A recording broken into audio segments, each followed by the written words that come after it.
नमस्कार मंडळी, नीलम्स किचनमध्ये तुमचं स्वागत आहे. हिवाळ्याच्या दिवसांमध्ये गरमागरम वाटाण्याचे पराठे असतील तर खायला आणखीन काय पाहिजे. आज मी तुमच्यासाठी अशी रेसिपी आणली आहे जी करायला खूप सोपी आणि अगदी कमी साहित्यात बनते. आज आपण पाहणार आहोत हिरव्या वाटाण्याच्या पराठ्याची रेसिपी. अशा पद्धतीने पराठे जर बनवून खाल तर वाटाण्याच्या पराठ्याचे तुम्ही फॅन होऊन जाणार एवढं नक्की. चला तर मग रेसिपीला सुरुवात करूया. सगळ्यात आधी मी एका भांड्यामध्ये पाणी गरम करायला ठेवलेलं आहे. त्यानंतर त्याच्यामध्ये हिरवे वाटाणे टाकून घेतलेले आहेत. तर इथे मी 7 जणांसाठी पराठे बनवत आहे. त्याच्यासाठी मी मध्यम आकाराच्या 4 वाट्या भरून वाटाणे घेतलेले आहेत. आता हे जे वाटाणे आहेत हे पूर्ण शिजवून न घेता 50 ते 60% शिजवून घ्यायचे आहेत, म्हणजे अर्धवट कच्चं ठेवायचे आहेत. आता वाटाणे शिजत आहेत तोपर्यंत आपण त्याला लागणारा मसाला तयार करून घेऊया. त्यासाठी मी कढईमध्ये 2 पळी तेल घेतलेलं आहे. तेल चांगलं गरम झालं की त्याच्यामध्ये मोहरी, जिरी आणि हिंग टाकून घेतलेलं आहे. जिरी मोहरी व्यवस्थित तडतडली की त्याच्यामध्ये 1 चमचा हिरवी मिरची आणि लसणाची पेस्ट टाकलेली आहे. तर इथे मी 10 ते 12 लसणाच्या पाकळ्या घेतलेल्या आहेत आणि हिरव्या मिरच्या तुम्ही तुमच्या तिखट खाण्याच्या आवडीनुसार घ्यायच्या आहेत. तर मी ते 7 ते 8 हिरव्या मिरच्या घेतलेल्या आहेत. तुम्ही तुमच्या अंदाजाप्रमाणे घेऊ शकता. सगळ्या गोष्टी चांगल्या परतल्या की त्याच्यामध्ये 3 मोठे कांदे मी बारीक चिरून घेतलेले आहेत. तर हा सगळा कांदा मी याच्यामध्ये टाकून घेणार आहे. कांदा जो आहे तो 1 मिनिटभर परतून घ्यायचा. त्यानंतर त्याच्यामध्ये चवीनुसार मीठ टाकून कांद्याला गोल्डन कलर येईतोपर्यंत चांगला परतून घ्यायचा आहे. कांदा चांगला परतून झाला की त्याच्यामध्ये आपण काही बेसिक मसाले टाकून घेऊयात. तर याच्यामध्ये मी 1 चमचा धने पावडर टाकलेली आहे, 1 चमचा गरम मसाला पावडर टाकलेली आहे, त्यानंतर अर्धा चमचा लाल तिखट टाकलेला आहे आणि पाव चमचा हळद टाकलेली आहे.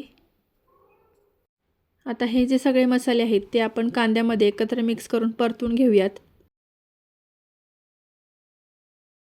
आता आपला मसाला परततोय तोपर्यंत आपण जे वाटाणे उकडायला ठेवले होते त्यातलं सगळं पाणी काढून वाटाणे जे आहे ते मी मिक्सरमध्ये जाडसर वाटून घेणार आहे.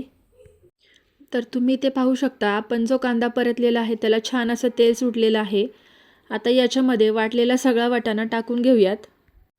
तर वाटाणे जे आहेत ते व्हिडिओमध्ये दाखवल्याप्रमाणे जाडसरच वाटून घ्यायचे आहेत, त्याची बारीक पेस्ट करायची नाही आहे. आता आपण सगळा वाटाणा या कांद्यामध्ये टाकून घेऊयात. त्यानंतर याच्यामध्ये थोडंसं मीठ टाकायचं आहे.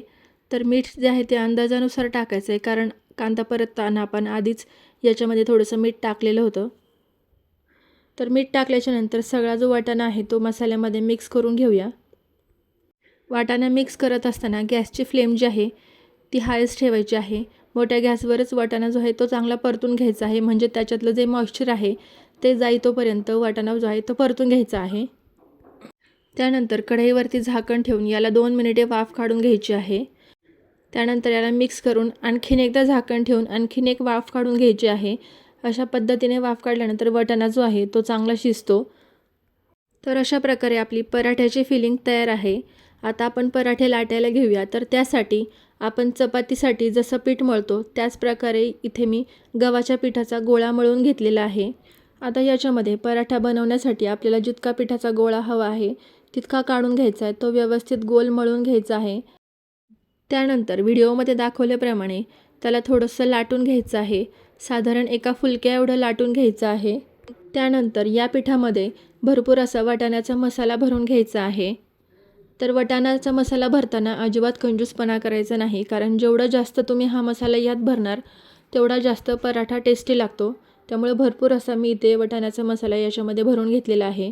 आता आपण मोदक बंद करतो त्याप्रमाणे चपातीच्या सगळ्या कडा जुळवून त्या बंद करून घ्यायच्या आहेत आणि त्याला हलक्या हाताने असं प्रेस करून घ्यायचं आहे, म्हणजे जो वाटाण्याचा मसाला आहे तो सगळीकडे समान पसरतो. आता हा गोळा सुक्या पिठामध्ये बुडवून त्याला हलक्या हाताने लाटून घ्यायचा आहे. पराठा लाटताना अजिबात दाबून किंवा जड हाताने लाटायचा नाही आहे, नाहीतर पराठा जो आहे तो फाटण्याची शक्यता असते. तुम्ही पाहू शकताय मी सगळ्या बाजूने अगदी समान पद्धतीने पराठा लाटलेला आहे. पराठ्यामध्ये लाटून झाला की शेवटला त्याच्या किनारी लाटायचे आहेत. तर अशा पद्धतीने आपला पराठा लाटून झालेला आहे. आता हा पराठा आपण भाजून घेऊयात. तर इथे मी तवा जो आहे तो आधीच गरम करून घेतलेला आहे आणि तवा जो आहे तो थोडा इग्नोर करा, कारण माझ्या मुलांना शाळेत जायला उशीर होत होता. म्हणून मी त्यांना 2 पराठे ऑलरेडी भाजून दिलेले होते. त्यामुळे तवा जो आहे तो असा झालेला आहे. तर व्हिडिओमध्ये दाखवण्यासाठी हा मी 3रा पराठा भाजवत आहे.